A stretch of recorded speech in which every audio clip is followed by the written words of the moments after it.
Bränd on kõik, millega firma või üksikisik ärilistel eesmärkidel teeb ja mõtleb. Bränd on turunduslik tervik ja ühtlasi osa teistest turundustegevustest.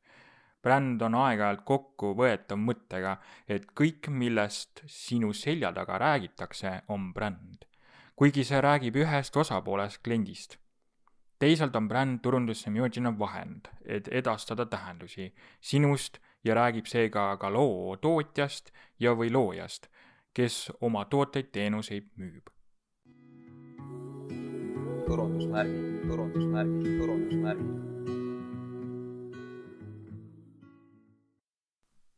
Semiootiliselt on bränd defineeritav tähendusi loova üksusena, mille kirjeldamine sõltub autorist. See tähendab, et brändist rääkivad praktikud ja teoreetikud võivad kirjeldada täiesti erinevalt, mis on bränd ja mida see pole.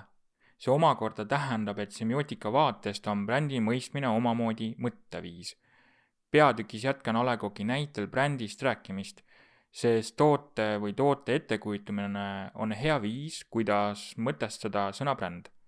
Semiootika vaatest on võimalik brändi vaadelda märgist, mudelist, loost ja kultuurist lähtuvalt. Märgi tasandilt on bränd komplekt märke, mis on käsitletav teatava koodina või koodidena. Loodud koodist peavad lugejad ehk kliendid aru saama. Sõna bränd etymoloogiliselt ehk sõnade ajaloo järgi tuleb germaani keelde tüvest. Brenn tähendusega põletama. Bränd ja brändimine on eesti keeles võõrsõnad, millele pole head omakeelset vastet.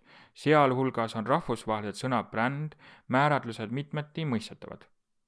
Brändi määratlemiseks on sõltuvalt vajadusest mitmeid võimalusi. Eesti keeles kasutatakse peale sõna bränd sama asja tähestamiseks veel sõna margitoode. Viimast käsitlen kui firma poolt spetsiaalselt loodud märkide süsteemi, mis on kliendile tarbijale tähenduslik. See määratlus seob omavahel konventsionaalsed ja mitteväärtusega seotud aspektid üheks tähenduseks. Tervikuks. Seoses sõna margitoode laiapõhise tähendusväljaga on turunduses kasutusel täpsustavad terminid, millel on samuti mitu definitsiooni, määratlust. Näiteks brändi kognitiivsed ehk psühholoogilised aspekte nimetatakse brändi kuvandiks. Brändi kuvand baseerub brändi materiaalsetel aspektidel, näiteks visuaalne identiteet, mille osaks on näiteks logo, mida omakorda nimetatakse brändi identiteediks. Brändi kuvandi ja brändi identiteedi määratluse järgi on võimalik mõtteliselt eristada erinevaid aspekte firma ja kliendi perspektiivist.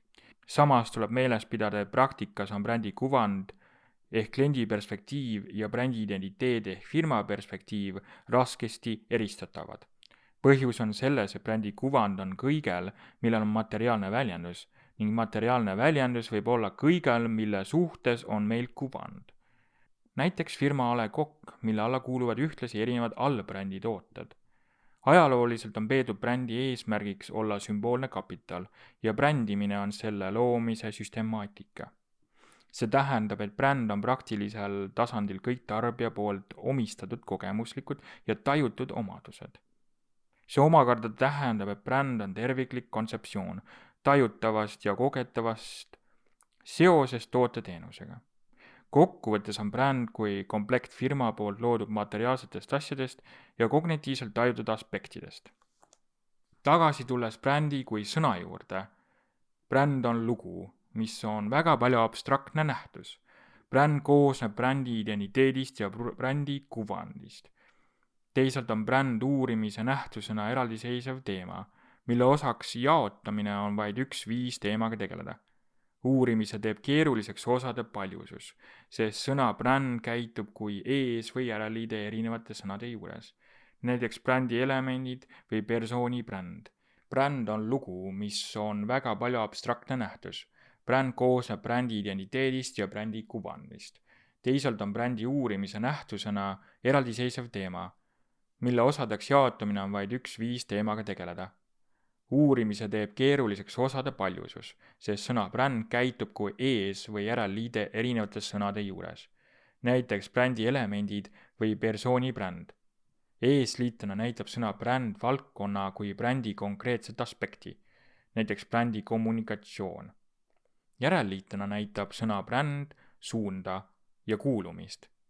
Brändi ja brändingu tehniliseks laienduseks on digitaalne bränd ja brändimine, mis on laiemalt võttes seotud digitaalse tehnoloogia kasutamise võimalustega. Digitaalne bränd laiendab brändi loomise ja tugevdamise võimalusi. Samuti suurendab eetilisi ja ärilisi riske. Näiteks info ülekülluse küsimus ja privaatsuse olemasolu erinevate osapoolte vahel. Täpsemalt tähendab digitaalne bränd interneti olemasolu ja võimaluste kasutamist. Kui bränd on märgisüsteem, siis semiootilise mudelina on bränd funktsionaalne väärtusloomesüsteem mingisuguse erisuse loomiseks. Tähendab, et bränd kannab kliendi tarbe jaoks teatavat lubadust, tootekeenuse, kvaliteedi, omaduste ja saadava kasu kohta. Bränd on kliendile ja tarbijale ja firmale vastastikku kasulik. Kliendile ja tarbijale võib bränd lihtsustada kaubateenuse üle otsustamist ja valikute tegemist. Samuti võib bränd lihtsustada müügi- ja turundusprotsesse, koordineerimise ja süstemaatilisuse tasandil, millega kaasneb efektiivsus ja madalamad kulud toote-teenuse turundamise osas. Teiseks kaitseb bränd intellektuaalse omandina toodet-teenust turusituatsioonis registreeritud kaubamärgiga teiste osapoolte kasutamise eest. Siinkohal on brändi väärtus määratletud tuntuse kaudu, ehk mida rohkem teavad lojaalsed kliendi brändi vastavas keskkonnas, seda suurem on brändi väärtus. See tähendab, et A. Le Coq'i brändi ei pea teadma kõik maailmas olevad inimesed, vaid ainult inimesed, kes vajavad jooke mingis konkreetses olukorras. Brändil võib olla mitu tasandit, mis võivad moodustada omaette brändi ja alambrändide süsteemi. A. Le Coq on üks võimalik näide põhibrändi ja allbrändide olemasolust. Persoonibränd võib siinjuures olla üks osa laiemast brändide võrgustikust, mis moodustab süsteemi. Persoonibrändi vaatest on toode-teenus, brändid süsteemi osad, mis tiirlevad kui planeedid ümber oma päikese. Kui me aktsepteerime, et bränd on märgiline nähtus, mis loob kliendile tootes-teenuses pildi ehk mudeli, siis on bränd ühtlasi abstraktne lugu. Brändi lugu on loodud brändi identiteedi toel, et suunata brändi kuvandit soovitud suunas. Iga kliendi jaoks on ühe ja sama brändi, näiteks A. Le Coq'i lugu erinev, kuigi ka sarnane nähtus. Brändi lugu realiseerub kliendi teekonnal, kui tarbija liigub poodi ja lahkub poest kliendina. Kliendi teekond sulatub ühte 2 brändi tahku, brändi identiteedi ja kuvandi. Seejärel saab oluliseks, kuidas inimesed brändi kommertslikult suhestuvad. See täpsemalt tähendab, kuidas bränd on seotud kultuuriga, näiteks tarbimiskultuuriga. Iga bränd on osa tarbimiskultuurist ja seeläbi osa laiemast kultuurist või näiteks kultuuridest, kui räägime erinevatest riikidest ja või keeltest eri maailma osades.